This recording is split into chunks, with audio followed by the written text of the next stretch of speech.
அம்பிகைக்கு நவராத்திரி, ஆடல் வல்லான் சிவபெருமானுக்கு ஒரே ராத்திரி சிவராத்திரி. ஊழி காலத்தில் பிரளயம் ஏற்பட்டது, உலகமே அழிந்தது.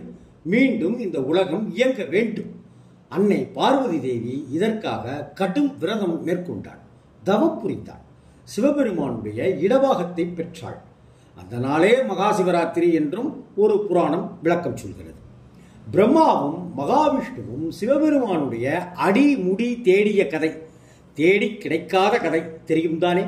அடியையும் தொட முடியாம முடியையும் தொட முடியாம நொந்து போனாங்க ரெண்டு பேரும். அவ்வளவு பிரம்மாண்டமாக நெருப்பு பிழம்பாக அக்னி மலையாக நின்று விஸ்வரூபம் எடுத்து தரிசனம் கொடுத்தார் சிவபெருமான். அந்த நாள் தான் மகா சிவராத்திரி நன்னாள் அப்படின்னு சொல்லப்படுது. மகா சிவராத்திரி மகிமைகளை சிவபெருமான் நந்தி தேவர்கிட்ட விவரிக்கிறார். அவர் தேவர்கள்கிட்டையும் முனிவர்கள்கிட்டையும் எடுத்துரைக்கிறார்.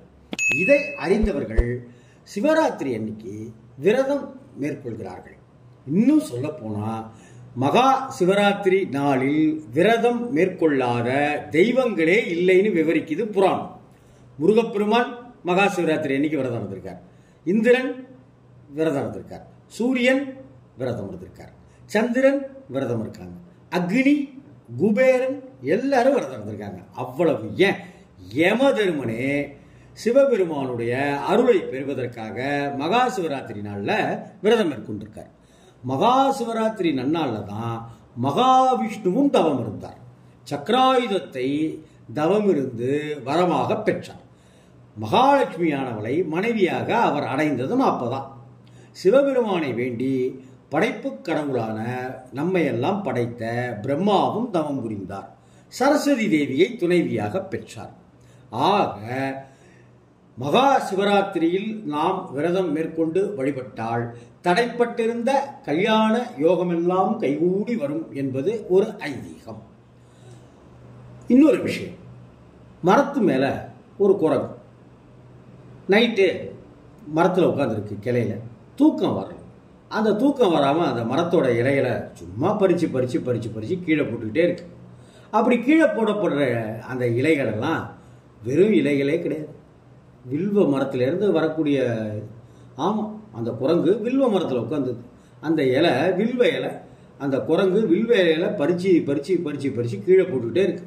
அந்த வில்வ இலைகள் தரையில் விழலை. அப்புறம் மரத்தடிக்கில் இருந்த சிவலிங்க திருமேனியில் விழுந்துக்கிட்டே இருக்கு. விடிய விடிய தெரிஞ்சோ தெரியாமலோ சிவலிங்கத்துக்கு வில்வத்தால அர்ச்சனையை செஞ்சுக்கிட்டே இருக்கு அந்த குரங்கு. அது மட்டுமா, அன்றைய நாள் சிவராத்திரி. சிவராத்திரி நாளில் தெரிஞ்சோ தெரியாமலோ ஒரு குரங்கு வில்வ இலைய பறித்து பறித்து சிவனாருடைய மேனில போட சிவன் குளிர்ந்து போயிடுறார், மகிழ்ந்து போயிடுறார். அப்போ அந்த குரங்குக்கு மோட்சம் தருகிறார். சிவராத்திரி விரத பலன் கிடைக்கப்பெற்ற அந்த குரங்கு தான் முசுகுந்த சக்கரவர்த்தியாக பிறக்கிறார் அப்படிங்கிறது புராணம் சொல்லுகிற விளக்கம். குரங்கு முகமும் மனித உடலுமாக சோழ சக்கரவர்த்தியாக வாழ்ந்தார் முசுகுந்த சக்கரவர்த்தின்னு விவரிக்குது ஸ்தல புராணங்கள் பலவும். மகா சிவராத்திரி நன்னாள்ல விரதம் இருந்து சிவபெருமானை தரிசிச்சா சகல வளங்களும் பெறலாம், முக்தி கிடைக்கும். மகா சிவராத்திரிக்கு முதல் நாளான திரையோதசி அன்னைக்கு ஒரு பொழுது மட்டும் சாப்பிட்டுட்டு விரதம் மேற்கொள்வோம். இயலாதவர்கள், வயசானவர்கள் எளிமையான உணவை எடுத்துக்கலாம், தப்பு கிடையாது, தோஷம் கிடையாது. விரதம் கடைபிடிக்க முடியாதவங்க பால் பழம்னு எடுத்துக்கலாம். மறுநாள் சதுர்த்தசியில விரதம் இருந்து அன்னைக்கு இரவு ஆலயங்களில் 4 ஜாமங்கள் 4 கால பூஜைகள் அப்படின்னு ரொம்ப விமர்சையாக கிராண்டாக நடக்கும்.